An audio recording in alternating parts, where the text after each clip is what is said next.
Hey everybody, how you doing? I hope you're having a great summer. It's been a while since I've done a Mere Minute show, mostly because I've been super busy with Home and Garden for Mere Mortals. That's occupying a lot of my time, and of course the regular channel. I'm also not sure exactly how popular vlogging videos are to people anymore. It seems like everybody is doing vlogging videos, and to me they just get old and monotonous, and I can just look at the numbers on this channel and just see that the viewers aren't really that interested.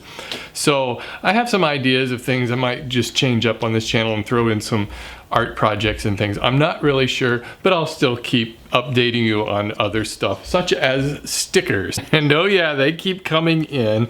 I'll put these on the board after I show them to you. This is from Il Tubo DIY, I guess. Industrial pipe style. Thank you for that. Sticker from The Young Woodworker. Cool logo he's made there too. Bubba's Woodworks. Red Barn Woodworking. Hey, this is from John Garth, who posts videos over on HGMM, and this is from his channel, Nailed It. If you haven't already subscribed to Nailed It, do so. This is he's got some really cool content on there. Plus he autographed it. And I got this one from Wildman's Xavier Filiano, who also sent me a postcard from Arizona. That was really cool. Thanks, Xavier. Here's Jaeger checking in. Walt Washburn from Cut Edge Wood. Arab Woodworking. Love the logo. Check out the chair.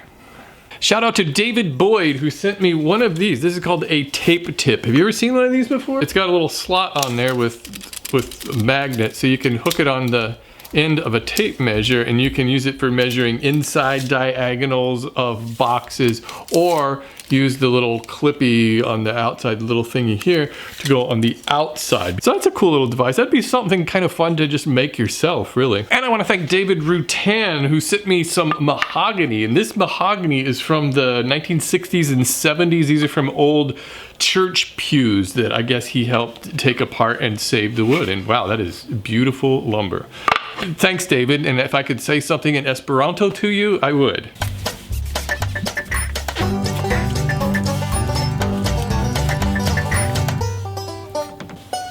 Whoops, I just realized I've got 3 more. These must have been in the most recent batch. This is from Fabian's Tiny Workshop, Woodworking in Transit, and the Wayne Avenue Woodshop, and a postcard from Chevy. This is the Daily Shed. That is one organized looking workshop. T-shirt all the way from Slovenia, Saw Blade Project. You've probably seen his sticker on there buried underneath those stickers.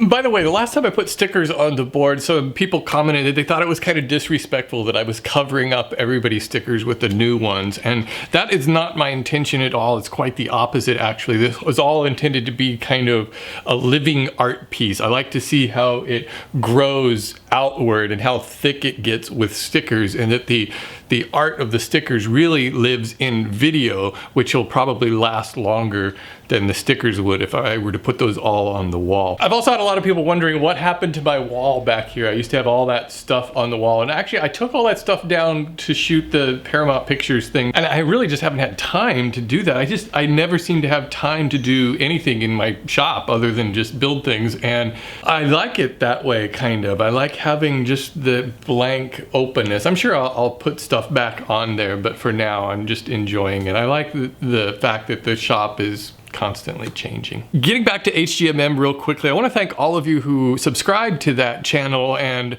are watching it grow. I find it real exciting to see all these new creators coming onto that channel and kind of getting a foothold into YouTube, which is really difficult. Right now we have 8 different creators, so we're posting 2 videos a week. So if you don't like one particular topic, just wait, and then later in the week you'll see a different one. I'm still doing lots and lots of running. I've been training for the half marathon that I'm going to be running in just 2 weeks. 2 weeks from today, on August 28th, I think it is, up in Santa Rosa. And I've already run a couple of half marathons just on my own to see kind of how I fare. In fact, last week I ran the farthest I've ever run. I ran a 15 mile. In fact, fact, there's a funny story behind this. 15 miles I ran. I thought, what I'll do is I'll just run straight, because it's kind of boring to have to run someplace and then come all the way back. So I thought, well, I'll just run straight down Marin, and then I can just call my wife when I get to the inn, say, hey, can you come pick me up? And so she was totally cool with that. And so I ran and was listening to my Zombies Run app. It's a running app. If you do run, find Zombies Run. It really makes the time go by quickly. For some reason, it was eating up my phone battery, and I didn't realize that until suddenly my phone just died. I had a bit of a panicky moment because I wasn't able to call my wife because I don't know anybody's phone number other than what's on my phone. So I couldn't call her. There's no way of me even getting that number. I didn't have any way of getting back home unless I wanted to walk the 13 miles back home, which I really wasn't prepared to do. Luckily, I did bring some money with me, because usually I don't even run with money. So I had my debit card, so I was able to run into a CVS pharmacy and buy a charger for the phone, and then I could go outside. They had some outlets outside of the store that I could plug it in and charge it up just enough to make the call. And so I learned some lessons there. It's probably a good idea to at least have one phone number committed to memory or either written down someplace, and two, I'm gonna always take an extra battery or maybe just a charger with me, something like that. But anyways, I'm really excited about all of the running, and I like having these goals to work for or work towards. I ran the Angel Island. It was a half marathon and the 10K run. I did the 10K. Angel Island is just north of Alcatraz in the bay, and Big Island, and that was tough. That's the first time I've ever run a race on a trail, and so it was, you know, real wonky footwork there, and I twisted my ankle, which was just killing me for a few days afterwards. Still watching lots and lots of movies. Last time on Mere Minutes, somebody asked me what app I use to keep track of all my movies. This is just a list that I set up in the IMDb. You can set up a list for whatever, so mine's just called 2016 movies. Every movie that I've watched in 2016, whether it's at the theater or at home. Recent movies of note. Really enjoyed Finding Dory. Oh, The Shallows. That was exciting. I rated that a 9 on IMDb. Swiss Army Man, very bizarre film. Also gave it a 9 just because it was so weird and so thought-provoking afterwards. I wasn't sure what was supposed to be real and what was imaginary. That movie can be interpreted in a lot of different ways. And of course, the ultimate bad film that's a lot of fun to watch. You thought it was Plan 9 from Outer Space. No, Birdemic, Shock and Terror. Came out in 2010. I don't know why I haven't seen it until now. It's got a 1.8 rating on IMDb. That's like one of the lowest rated movies. So inept the way that movie is made, but I got to admit, it was a lot of fun to laugh at. Here's a movie you got to see. If you love kind of parody movies, this kind of reminded me of Spinal Tap in a way, but it's not a mockumentary, it's a story.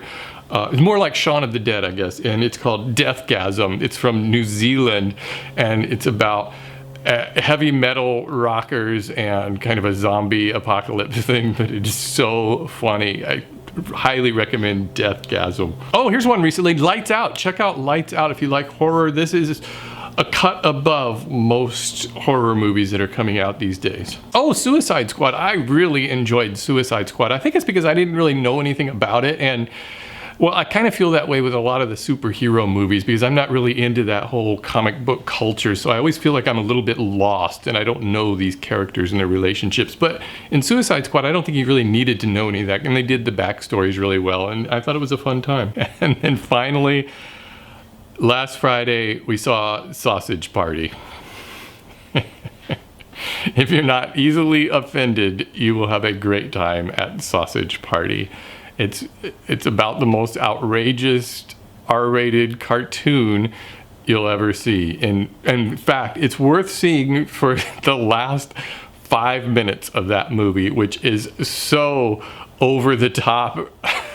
You just gotta see it. Some of you have been asking if I'm going to Woodworking in America this year, and I'm not gonna be able to make it this year. That's the same weekend that we're moving Wyatt into his dorm for his sophomore year. But anyway, thanks for watching. Thank you for subscribing to all three of my channels. Stay subscribed to this channel, even though I only post to it periodically. I'd like to post more to it, and it's probably not gonna be really woodworking stuff, but it really never has been on this channel. And so, you know, whatever. I hope this is going to be just an outlet for me to do some art projects, and that's kind of what I'm thinking right now. So I hope you enjoy that. And if not, you don't. That's fine too. So I'll see you guys later.